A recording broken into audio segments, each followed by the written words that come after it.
नीति की दृष्टि से देखें तो जो कविवर बिहारी के दोहे हैं उनमें नीति परक तत्व पूर्ण रूपेण देखने के लिए मिलते हैं। बिहारी के नीति परक दृष्टिकोण पर डॉक्टर विजयपाल सिंह जी का एक कथन है कि बिहारी एक जागरूक कवि थे और वो अपने चतुर्दिक वातावरण में फैली हुई जो असंगतियां हैं, विडंबनाएं हैं, उन स्थितियों का सूक्ष्म निरीक्षण करते हैं और उससे जो उपदेशात्मक निष्कर्ष सामने आते हैं उनको बड़े ही कौशल के साथ अपने दोहों में अभिव्यक्त करते हैं। भक्तिपरक दोहों की तरह उनके जो नीतिपरक दोहे हैं उनमें भी वो तत्व, वो ज्ञान, वो भाव और वो महत्व विद्यमान है जिसने सत सही की महिमा को और अधिक चौगुना कर दिया।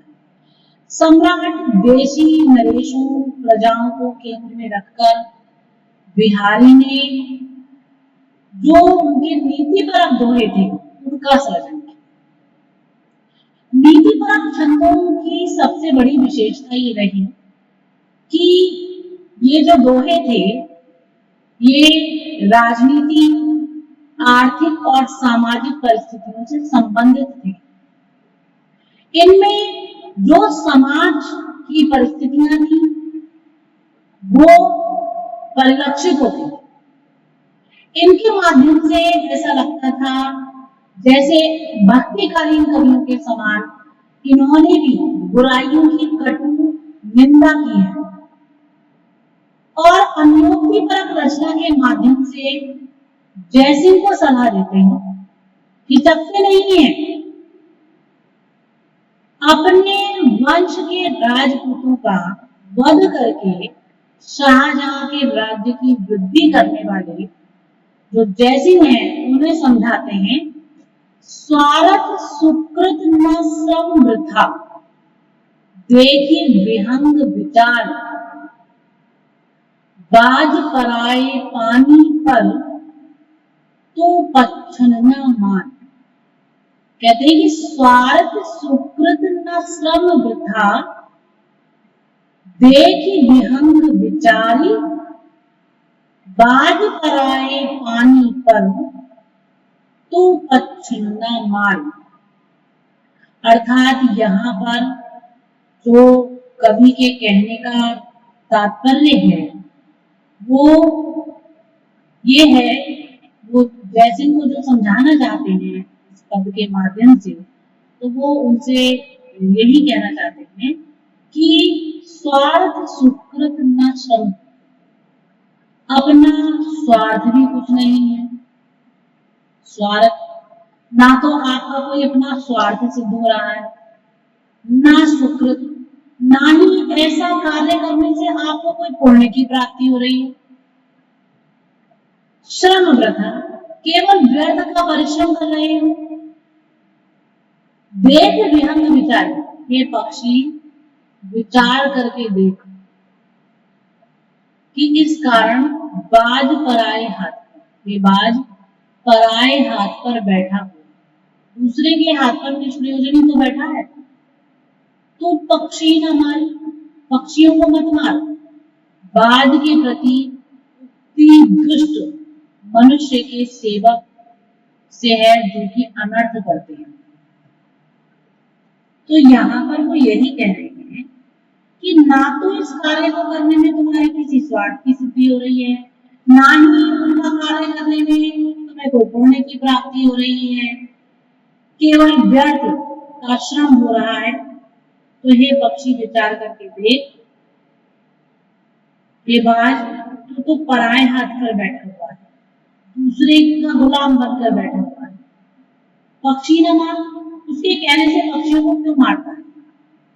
तो बाज के प्रति जो उनकी एक दुष्ट उक्ति है कि जैसे जो सेवक बनकर के रह जाते हैं किसी के और उस सेवकाई में दूसरों का अनर्थ करते हैं और खुद पाप कर्म में डूबे रहते हैं, तो इस ओर वर्णन है ना। अब आगे जो कहते हैं वो इसी बात को आगे कहते हैं कि बिहारी ने जैसे ही एक दोहा रचा, ऐसे अनेक दोहे रचे और उनके द्वारा जो राजा महाराजा अपने रास्तों से भटके उनको एक नई दिशा दिखाई, नया स्वरूप दिया। बिहारी के समस्त नीतिपरक छंदों को ग्रंथ कवि जैसी कृतियों के समान प्रसिद्धि को प्राप्त नहीं, जो नीतिपरक छंद है।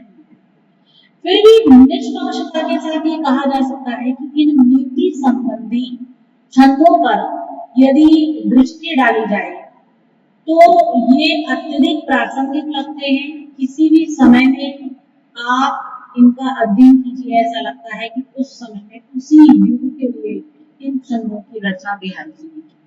बिहारी अपने एक दोहे में मानव के विनम्र स्वभाव के बारे में फुहारे के नल के पानी के माध्यम से कहते हैं कि फुहारे के नल का पानी जितना नीचा होकर चलता है उतना ही ऊपर उठता है, उतना ही ऊपर बढ़ता है। उसी प्रकार मानव जितनी विनम्रता को धारण करता है उतना ही श्रेष्ठ बनता है। तो वो कहते हैं कि नल की अरुणल नीर गति करे करी जो, जे तो नीची हुए चले तो ऊंचो भी हुए। कि जो एक तो मनुष्य की और एक नल के पानी की, इन दोनों की जो गति है उसे जो जान लेता है, जे तो नीचे हुए चले, दोनों ही नीचे होकर के चलते हैं, विनम्र व्यक्ति भी और नल का जल भी, तो ऊंचे हो उतना ही ऊंचा उठते हैं। तो कवि के जो नीति परक दोहे हैं वो वास्तव में प्रासंगिक हैं। उनमें मनुष्यों को सही रास्ते पर लाने की क्षमताएं विद्यमान हैं। नीति परक दोनों के सहारे मनुष्य के व्यवहार को सुधारने का प्रयास कवि दिन प्रतिदिन करते हैं। मानव में आजकल केवल और केवल अहंकार की भावना दिखाई देती है। वह अपने नाम, अपनी प्रसिद्धि के लिए खुद को ही सबसे बड़ा समझता है। ऐसे मनुष्यों के लिए व्यक्त करते हैं, बड़े न होंगे भुवन बिनु, विरुद्ध बड़ाई पाई, कहत धतूरे सो, कनहु गहनो गढ़ियो न जाए। बहुत ही अच्छी बात उन्होंने यहाँ पर कही। उन्होंने कहा कि बड़े न होंगे गुणन बिनु, केवल आपने कहीं प्रसिद्धि प्राप्त करनी तो गुणों के बिना आप बड़े व्यक्ति नहीं बन सकते।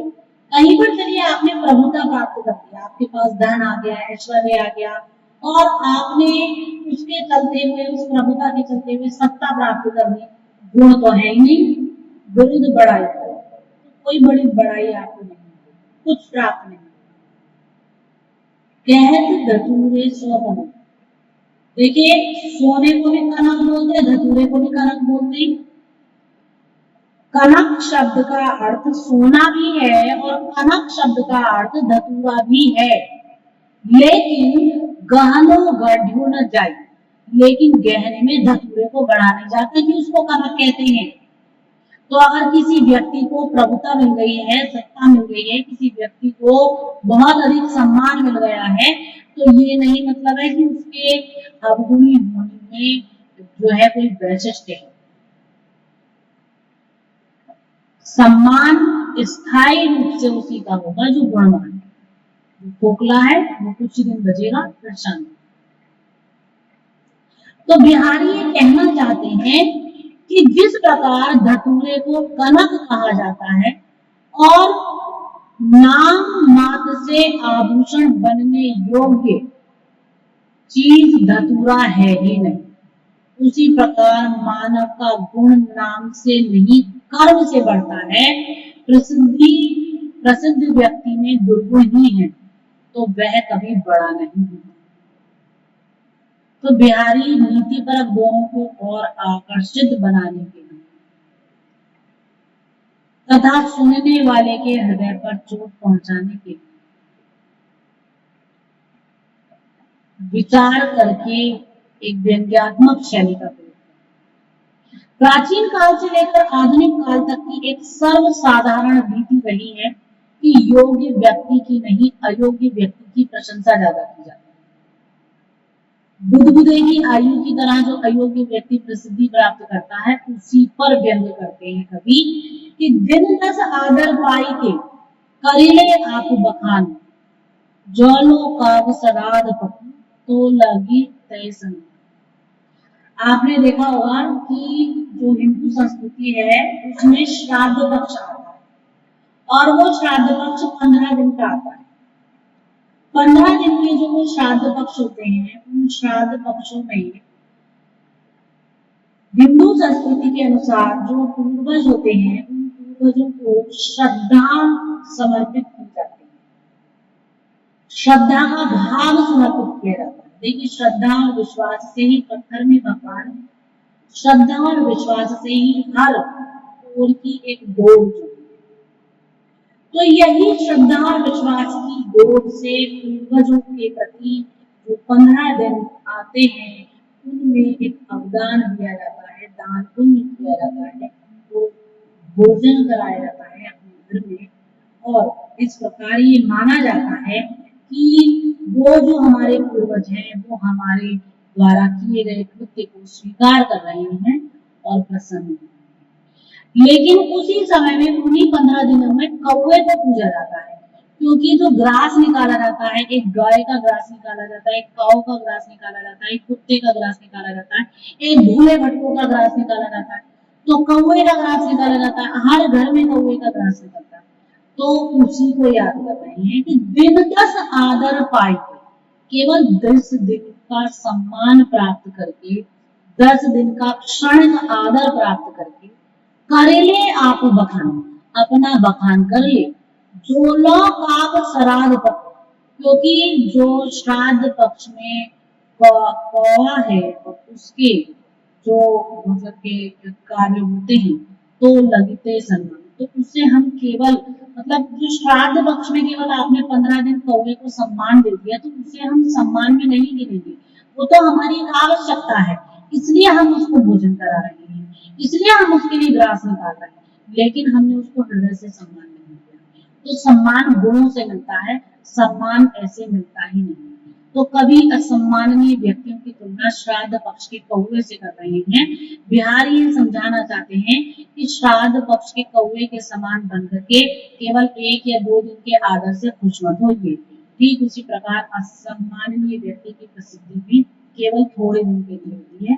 तो अगर आपको स्थायी प्रसिद्धि चाहिए, तो उसके लिए आपको हर हाल में अपने आप को अच्छा बनाना होगा, श्रेष्ठ बनाना होगा। हर युग में सूक्तियों का विशेष स्थान होता है।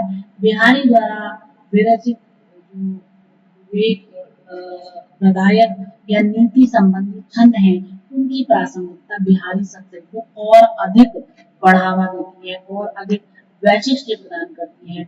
एक प्रकार से ये जो मतलब के नीति परक दोहे हैं, ये नीति परक दोहे उनके काव्य को और अधिक श्रेष्ठ बना देते हैं और अधिक उसको सौंदर्यमय बना देते हैं। तो ये नीति परक दोहे बिहारी के काव्य में स्थल स्थल पर दिखाई देते हैं। स्थल स्थल पर उनमें जो एक मतलब कि शिक्षा है, उसको बताया गया है। इसी प्रकार श्राद्ध पक्ष के लिए एक और दोहा कहा गया है कि मरद प्यास पिंजरा पर सुआ समय के फेर, आदर दे दे बोले वारस पाले। कि जो समय के फेर से तोता तो पिंजरे में पड़ा प्यासा मरता है, और मतलब कि जब श्राद्ध पक्ष आता है तो कौवे को भी आदर देकर बुलाया जाता है ना। तो सुपोक्ति गुणों के सम्मुख निर्गुणों के को आदर दे दिया जाता है, जबकि जो तोता है वो तो अपने आप में गुणवान है, लेकिन ये सुख जो है वो तोता कह रहा है आदर दे दे बोले तू वायस गली की बेट, कि ये जो है मतलब कि समय आने पर गुणों के सम्मुख निर्गुण को आदर दे दिया जाता है और गुणवान को छोड़ दिया जाता है, नकार दिया जाता है। तो इस प्रकार के जो नीति परक दोहे हैं वो कवि के सत्सई में अनेक स्थल पर दिखाई देते हैं और अनेक स्थल पर मानो दोहे एक एक व्यक्ति को एक सही राह दिखा रहे हैं, एक सही स्वरूप दिखा रहे हैं। तो इस प्रकार बिहारी सत्सई में नीति परक दोहों की भी भरमार है और नीति परक दोहों ने बिहारी सत्सई के महत्व को और अधिक बढ़ा दिया।